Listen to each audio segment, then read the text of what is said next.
One word carved into a tree. No bodies, no bones, no explanation. In August 1590, John White returned to Roanoke Island expecting to find his daughter, his granddaughter, and 115 other English settlers alive and thriving.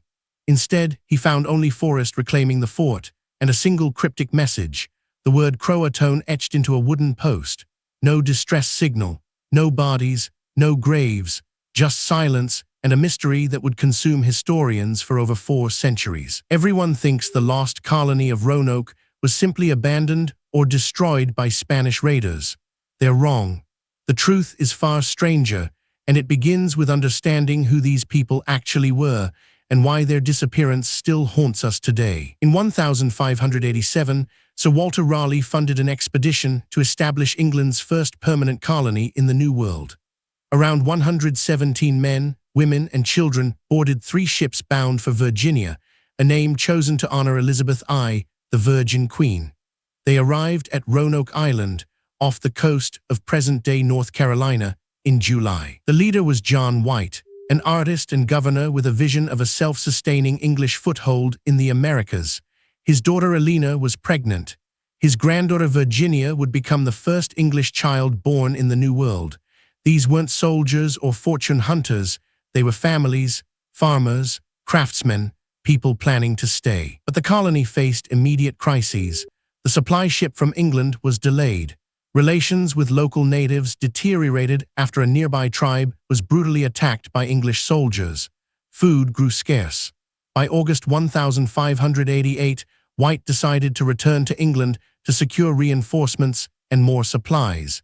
He promised his settlers he'd return within 2 years. He never came back on schedule. War with Spain erupted. The Spanish Armada threatened England's shores. Every ship was conscripted for defense.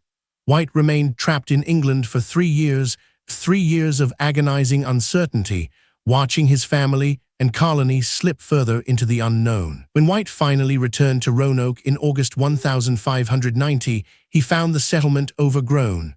The wooden palisade was torn down, cannons were buried, and then the tree, a post carved with the word Croatoan and no cross beside it, which had been their agreed-upon distress signal. Croatoan was the name of a nearby island and a local Native American tribe. It could mean the settlers relocated there. It could mean they were captured. Or it could mean something else entirely, a message only White was supposed to understand. He never explained it. He died in England 5 years later, taking whatever he knew to his grave. For centuries, historians have debated what happened. Theory 1. The colonists integrated with the Croatoan people. Archaeological evidence suggests some mixing of English and native populations in the region during the following generations, but proof remains elusive. Theory 2. Spanish forces from Florida found them. Spain had established a foothold at St. Augustine and viewed English settlement as a direct threat. Spanish records mention capturing English colonists around this period, but no names are confirmed. The evidence is circumstantial. Theory 3. Starvation and disease wiped them out. The colony was struggling. Winter was harsh. But if this were true, where were the bodies? Where were the graves? The English were meticulous record keepers. Something this catastrophic should have left traces. In 2012, researchers analyzed tree rings from cypress trees near the colony site. They discovered the region suffered its worst drought in 800 years between 1587 and 1589. Crops failed. Water vanished. Survival became nearly impossible.